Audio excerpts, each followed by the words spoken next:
Jaren Jackson Jr. is definitely part of the versatile big man era in the NBA, an era in which bigs should be able to switch onto perimeter players and hold their own, stretch the floor, and provide great mobility and athleticism. Luckily for the Grizzlies, and unfortunately for the rest of the league, Jaren Jackson Jr. checks all these boxes. Today we're going to be taking a deeper dive into Triple J and how good he can potentially be alongside Ja Morant. But before we start, make sure you like, comment, share, subscribe. We're on our way to 50 subscribers, so help support by subscribing. And if you're a returning subscriber, please share the content for more bangers like this. And without further ado, let's get into Jaren Jackson Jr. Coming in as the 4th pick of the 2018 draft, Jaren Jackson Jr. was easily one of the more intriguing prospects. Out of Michigan State, he was considered one of, if not the best defensive prospects since Anthony Davis. He averaged 3.2 blocks in college and also won the Big Ten Defensive Player of the Year. It's safe to say that his skills on the defensive end is translating very well to the NBA so far, as he's averaging 1.6 blocks per game, which is top 10 in the league already. Jaren's able to get a ton of blocks due to his anticipation being so advanced for just being 20 years old. He's a great rim protector in all aspects, as he can meet you at the rim, chase down your shot, and also block your shot quick off of sudden changes and even jumpers frequently. Not to mention that Jaren's long 7'4" wingspan can make up for a lot of ground and is able to recover nicely back to the paint if he's out on the perimeter and vice versa.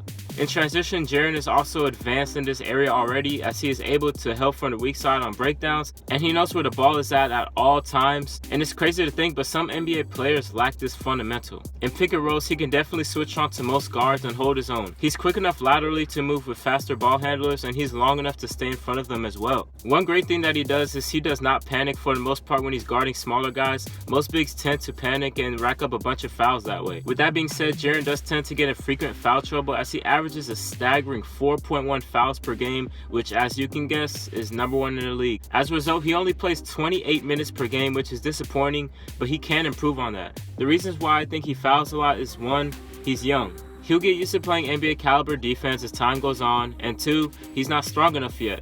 Jaren sits at 242 pounds right now, which isn't bad, but he seems pretty lanky on the court. He lacks lower body strength, so he's prone to get pushed off his balance quite easily. Thus, him being out of position and lacking experience, Jaren tries too hard to get back in the picture and make a play, which results in him fouling so much. Other times, Jaren is trying to make a Superman type play, which isn't there. I would love to see Jaren Jackson Jr. on the court more, obviously, because he has so much defensive potential, but the fouling has been severely plaguing him throughout the early part of his career. Also, due to his lack of strength, he doesn't average as many rebounds as you would like him to. He's only sitting at 4.7 rebounds a game, which is pretty unacceptable in my opinion, due to his 6'11" frame and also having a 7'4" wingspan like I said. At times, it seems like he tends to avoid contact, and I know the Grizzlies have Valanciunas at center, who's ranking 6th in the NBA rebounding at 11 per game, but for Jaren to maximize his defensive potential, he must do better on the boards. Now onto Jaren's offense, I'll say this, he's definitely not the typical big man who is going to be on the block or in the dunker spot. Jaren loves to hang around the 3-point line like a guard, and with good reason. Triple J this season is shooting 40% from 3-point range while taking 6.3 attempts per game.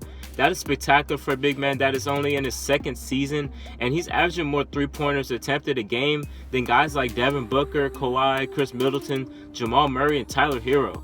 His offensive game kind of reminds me of Chris Bosh's game in Miami, especially those last couple years when he was on the perimeter more than in the post. But one of the only negatives about Triple J's jumper is his release. It seems like he hoists the ball up there instead of actually shooting it, and he has tons of offhand action on his jumper. But hey, there have been many great shooters in NBA history, such as Reggie Miller, who have weird releases, but you know the saying, if it ain't broke, don't fix it. He also tends to short arm his shot at times when bigger, longer defenders are contesting his shot, which can lead to bad misses, which you occasionally see from him. The most impressive aspect of Jaren's shooting is that he doesn't just shoot standing threes in the corner like a Brook Lopez. Jaren can shoot a standing 3, he can shoot a 3 off a pick and pop, he can pull up into a 3, and he can even step back and hit 3 at times. Him shooting a 3 ball with efficiency will of course allow the Grizzlies to play versatile lineups now and in the future. Jaren can use his great 3-point shot to stretch bigs onto the perimeter, and from there he can take most bigs off the dribble and into the paint. Jaren's handles aren't anything special, but they are above average for a big man. But with the combination of his handle being good enough for a big man and him being pretty fast for a big man,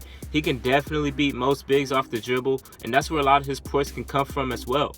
From there, it's up to him to finish around the rim, as he shoots 69% from the basket. That's a pretty soft touch for a big man, as you would imagine, but again, he's not as physical as you would want him to be. Right now, he only averages 3 free throws attempted per game, which can and I think will get higher as time goes on, but Jaren tends to shy away from contact, even when being guarded in the post by smaller defenders, and it's really concerning. When he fails to initiate contact, he gets blocked by more physical defenders pretty often. This could potentially prevent him from maximizing his offensive potential, as I would like him to play center at times, as I think it would do wonders for the Grizzlies. So I'm not saying he needs to be Akeem Olajuwon in the post, but adding some finesse moves to his arsenal will be very beneficial.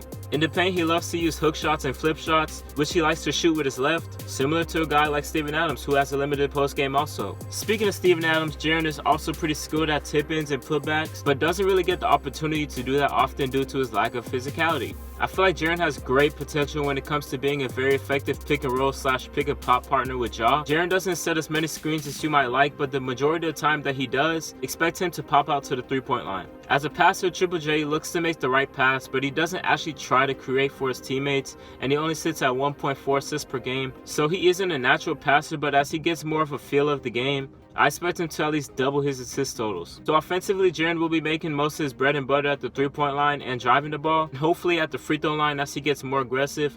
He's basically a shooting guard in the big man's body. Hopefully he improves on his handle even more so he can create mismatches with bigs on the perimeter, as he can then start to beat bigs to the basket frequently. As a whole, I can easily see Jaren Jackson Jr. being one of the best two-way players in the league and one of the best overall big men in the NBA. A stat line for his prime for me will be looking like anywhere from 21 to 23 points per game, 6 to 7 rebounds, 2 blocks per game, and shooting around 38 to 40% from 3. I would not be surprised at all if Jaren wins one, if not multiple Defensive Player of the Year awards in his career. I think he's that good on the defensive end. Like I've been saying, hopefully he can get out the bad habit of fouling so much. For Jaren, I think he'll be a multiple-time All-Star and can possibly be the second best player on a championship caliber team. But with that being said, let me know how good you think Jaren Jackson could possibly be. Does he have any superstar potential? Can he be one of the best defenders of this generation? Let me know, but this is Jimmy from Just the Facts. Make sure to like, comment, share, subscribe, and I'm out. Peace.